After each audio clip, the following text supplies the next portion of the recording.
ನಾರಾಯಣಪುರ ಗ್ರಾಮದಲ್ಲಿ ಮಸೀದಿ ಕಟ್ಟಿಕೊಂಡು ಬಾಬಾ ಎಂದು ಹೇಳಿಕೊಂಡು ಸಾರ್ವಜನಿಕರಿಗೆ ವಂಚಿಸುತ್ತಿರುವ ನಕಲಿ ಬಾಬಾ ರಶೀದ್ ಮುತ್ಯನ ವಿರುದ್ಧ ಜಿಲ್ಲಾಡಳಿತ ಕ್ರಮ ಕೈಗೊಳ್ಳಬೇಕು ಎಂದು ಶಿವಸೇನಾ ಕರ್ನಾಟಕ ಪಾರ್ಟಿ ಮುಖಂಡ ಆಂದೋಲ ಸ್ವಾಮೀಜಿ ಮನವಿ ಮಾಡಿಕೊಂಡರು. ನಮ್ಮ ಈ ಭಾಗದಲ್ಲಿ ಅಂದರೆ ಸೂಫಿ ಸಂತರು ಶರಣರ ಬೀಡು ಅನ್ನುವಂತಹ ಪ್ರದೇಶದಲ್ಲಿ ಕಳೆದ ಹಲವಾರು ವರ್ಷಗಳಿಂದ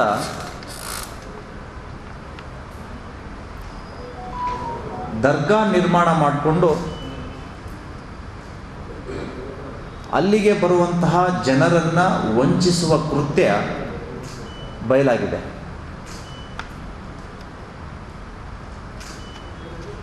ಪ್ರತಿ ಅಮಾವಾಸ್ಯೆ, ಹುಣ್ಣಿಮೆ, ಗ್ರಹಣಗಳ ದಿನದಂದು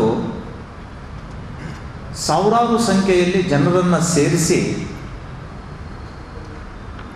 ಮೌಢ್ಯವನ್ನು ಬಿತ್ತುವಂತಹ ಕೆಲಸ ಮಾಡ್ತಾ ಇದ್ದಾರೆ.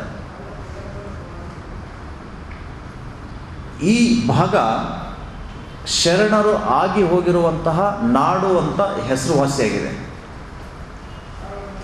ಇಂಥದ್ರಲ್ಲಿ ನಾನು ಮಕ್ಕಳನ್ನು ಕೊಡ್ತೇನೆ, ಮಕ್ಕಳ ಆಗದೇ ಇದ್ದರೆ ಸರ್ಟಿಫಿಕೇಟ್ ಇದ್ದರೂ ಕೂಡ ನನ್ನ ಔಷಧಿಯಿಂದ ನಾನು ಸಂತಾನ ಭಾಗ್ಯವನ್ನು ಕರುಣಿಸ್ತೇನೆ ಅಂತ ಹೇಳಿ ಔಷಧಿಯನ್ನು ಕೊಡ್ತಾ ಇದ್ದಾರೆ.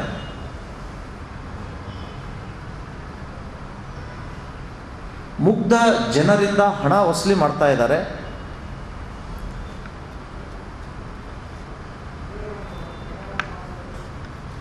ಅಲ್ಲಿಗೆ ಬಂದಂಥವರು ಇವರೇ ಹೇಳಿಸ್ತಾರೆ, ನನಗೆ ಮಕ್ಕಳಾಗಲಿಲ್ಲ, ನಾನು ಆಸ್ಪತ್ರೆಗೆ ತೋರಿಸಿದ್ದೆ, ಇಲ್ಲಿಗೆ ಬಂದೆ, 5 ಅಮಾವಾಸ್ಯೆ ಬಂದ ತಕ್ಷಣವೇ ನಾನು ಪ್ರೆಗ್ನೆಂಟ್ ಆಗಿದ್ದೀನಿ ಅಂತ ಒಬ್ಬ ಹೆಣ್ಮಗಳು ಹೇಳ್ತಾಳೆ. ಇನ್ನೊಬ್ಬ ಬುರ್ಕಾಧಾರಿ ಮಹಿಳೆ, ಅವ್ರು ಬಂದವರೋ ಏನು ಇವರೇ ಕರ್ಕೊಂಡು ಬಂದಿದ್ದಾರೋ ಗೊತ್ತಿಲ್ಲ, 20 ವರ್ಷ ಆಯಿತು ನನಗೆ ಮಕ್ಕಳಾಗಿರಲಿಲ್ಲ. ರಶೀದ್ ಅಲಿಯಾಸ್ ರಶೀದ್ ಮುತ್ಯಾನ ಹತ್ರ ಬಂದ ತಕ್ಷಣವೇ ನಾನು ಗರ್ಭಿಣಿಯಾಗಿದ್ದೀನಿ. ಇದು ಎಂಥ ಚಮತ್ಕಾರ ರೀ! 20 ವರ್ಷ ವೈದ್ಯರಿಗೆ ತೋರಿಸಿದರೂ ಕೂಡ ಮಕ್ಕಳಾಗಿರಲಿಲ್ಲ, ನಾನು ಇಲ್ಲಿ ಬಂದ ತಕ್ಷಣವೇ ಮಕ್ಕಳಾಯಿತು.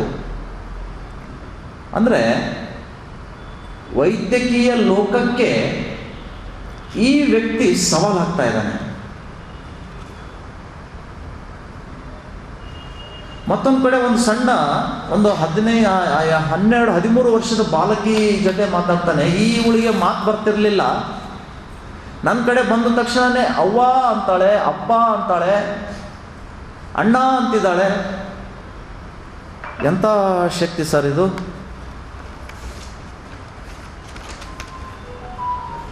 ಮತ್ತೆ ಮುಂದುವರೆದು ಹೇಳ್ತಾನೆ ಆ ವ್ಯಕ್ತಿ ತನ್ನ ಇನ್ಸ್ಟಾಗ್ರಾಮ್ ಖಾತೆಯಲ್ಲಿ,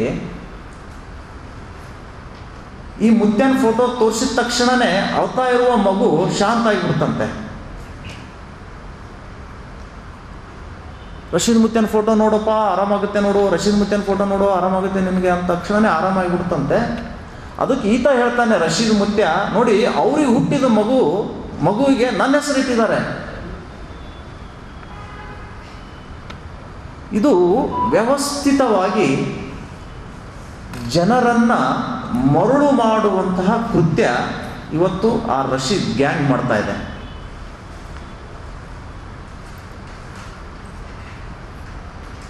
ಭೂತ ಬಿಟ್ಟು ಹೋಗ್ತದೆ ಅಂತ ಹೇಳ್ತಾರೆ.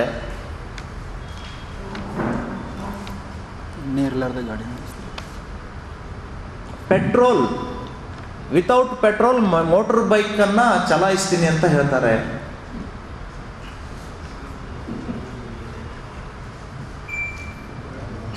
ಕೆಲವೊಬ್ಬರಿಗೆ ಸ್ವಯಂ ಘೋಷಿತ ಸ್ವಾಮಿ, ಸ್ವಯಂ ಘೋಷಿತ ಶ್ರೀಗಳು ಅಂತ ಕರೆಯುವ ಉಸ್ತುವಾರಿ ಮಂತ್ರಿಗಳಿಗೆ ಈ ನಕಲಿ ವೈದ್ಯನ ಬಗ್ಗೆ ಯಾಕೆ ಮಾಹಿತಿ ಇಲ್ಲ? ಮುಸ್ಲಿಂ ಅನ್ನುವ ಕಾರಣಕ್ಕಾಗಿ ನೀವು ಮೌನ ವಹಿಸಿದ್ದೀರಾ?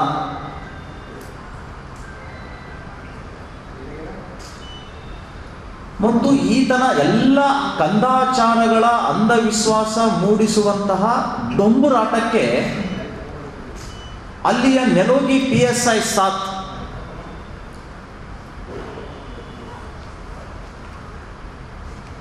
ಎರಡು 2016-17ರಲ್ಲಿ ಸಿದ್ದರಾಮಯ್ಯನವರು ಮೌಢ್ಯ ನಿಷೇಧ ಕಾಯ್ದೆ ಕಾನೂನು ಜಾರಿ ಮಾಡಿದ್ದಾರೆ.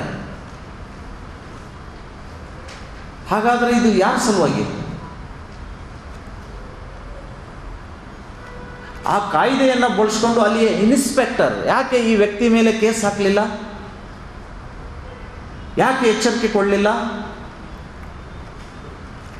ವಾಪಸ್ ಈ ವ್ಯಕ್ತಿಗೆ ಪ್ರೊಟೆಕ್ಷನ್ ಕೊಡುವಂತಹ ಸರ್ಕಾರಿ ಪ್ರಾಯೋಜಿತ ವೈದ್ಯನನ್ನು ಅಲ್ಲಿ ನೇಮಿಸಿದ್ದಾರೆ.